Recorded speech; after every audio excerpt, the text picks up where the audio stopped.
Good morning friend, good morning বন্ধুরা। আজকে দেখতে পাচ্ছেন যেটা আমি দেখিয়েছিলাম আমার চাষের জমিতে, এটা হচ্ছে ডিংলা। আর ওই পারে আছে, এগুলো হচ্ছে ডিংলা গাছ, অনেক বড় হয়েছে, মাটি দেওয়া হয়েছে।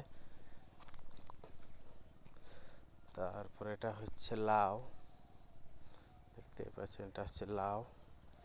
লাউ যথেষ্ট। তারপর এরপরে আবার দেখাবো, নেক্সট ভিডিও দেখাবো যে আর 7 দিন পরে কত বড় হয়। এটা হচ্ছে ঝিঙে, ঝিঙের ভিতরে আবার বিন দেওয়া আছে, সেগুলো এখনো বেরোয়নি, বেরোলে দেখাবো আপনাদেরকে।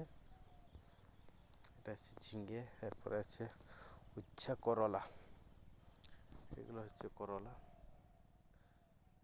করলার ভিতরে দেওয়া আছে বরবটি, ওটাও বেরোয়নি। বিম বরবটি একসাথে দেওয়া আছে, বেরোয়নি।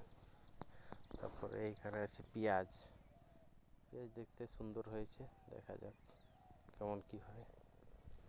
এই দেখুন,